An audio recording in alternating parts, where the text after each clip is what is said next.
Frost Hollow was a town of contrasts where the spirit of Christmas masked a past steeped in fear and sorrow. Twinkling lights adorned the eaves of quaint houses, laughter rang through snow-covered streets, and the air smelled of mulled cider and roasted chestnuts.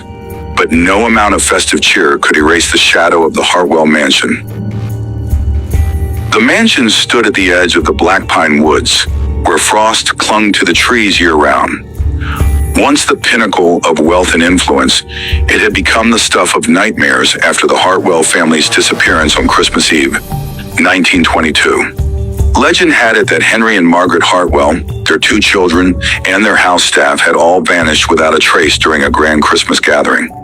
The only clue left behind was a phonograph in the drawing room, playing Silent Night on an endless loop.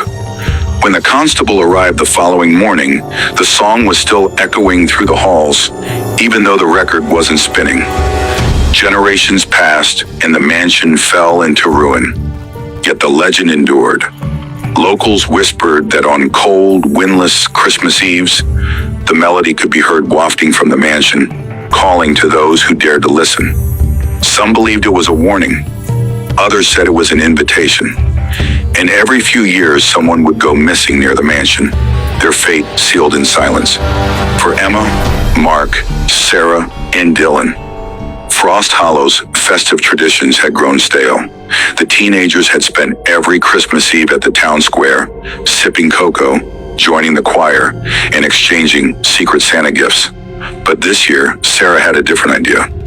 "Let's do something memorable," she said one snowy afternoon, her voice brimming with excitement. "Let's go to the Hartwell mansion."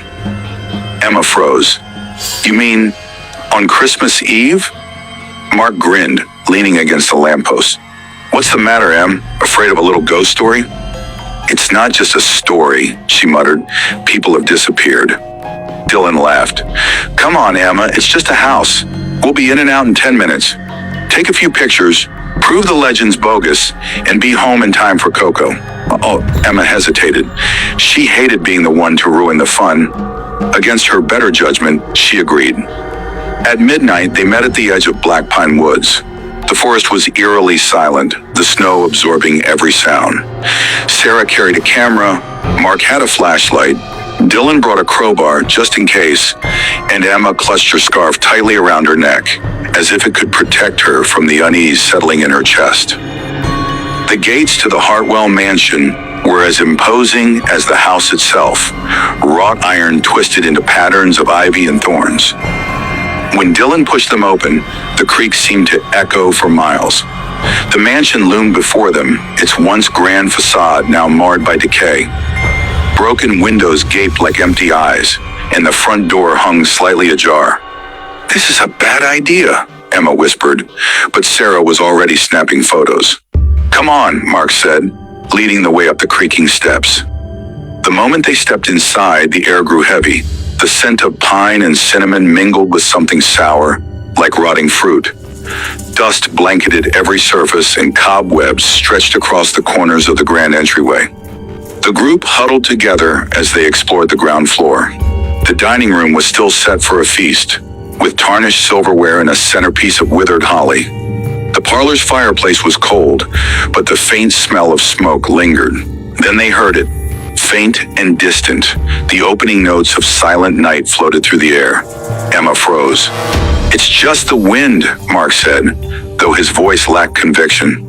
But the melody grew louder, drawing them deeper into the house. The music seemed to emanate from the drawing room, its door slightly ajar. Inside, the phonograph sat on a pedestal, its needle gliding over a record that shouldn't have been spinning. "Okay, this is officially creepy," Dylan said, edging toward the door. Sarah stepped inside, her camera clicking. "This is amazing. It's like it's frozen in time." Emma's gaze darted to the shadows in the corners. The room felt wrong, as though it were watching them. She tugged on Mark's sleeve. "Let's go." Before they could leave, the door slammed shut with a deafening bang. The music warped, its once soothing melody twisting into something discordant and sinister. The walls seemed to shift, and the temperature plummeted. Frost spread across the windows, and the air grew so cold that their breaths formed thick clouds. "What's happening?" Dylan shouted, pounding on the door. The portraits lining the walls began to change. The once stately faces of the Hartwells contorted into expressions of rage and despair. Their eyes followed the teens, glowing faintly in the dim light. The phonograph's music reached a fever pitch, and the shadows in the room began to move. They stretched and twisted, forming the ghostly shapes of the Hartwell family. The figures hovered above the floor, their mouths moving in silent screams. Then, as if a switch had been flipped, they began to sing. Their voices were hollow and chilling, harmonizing in a language the teens couldn't understand. Mark grabbed a chair and hurled it at the window, but the glass didn't shatter. Instead, it rippled like water, reflecting the room in eerie distortion. The Hartwell spirits turned their gaze to Sarah, who was still holding her camera. They reached out, and she was yanked into the air, her scream cutting off abruptly as she vanished into the shadows. "Run!" Emma shouted, but the others were frozen in terror. One by one, the spirits claimed them, their forms dissolving as they were dragged into the darkness. Emma was the last one standing. She stumbled backward, her back hitting the phonograph. The music stopped, and for a moment, the room was silent. But then a voice whispered in her ear, "You should not have come." The world went black. The next morning, Frost Hollow awoke to find the mansion's gates wide open. A search party ventured inside but found no trace of the teens. The phonograph sat in the drawing room, spinning an empty record. That night, the townsfolk swore they heard a new melody drifting from the mansion.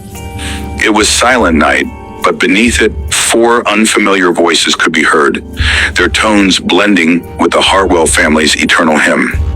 From that day forward, no one dared approach the mansion. The legend of the silent carol grew, a grim reminder of the dangers of curiosity.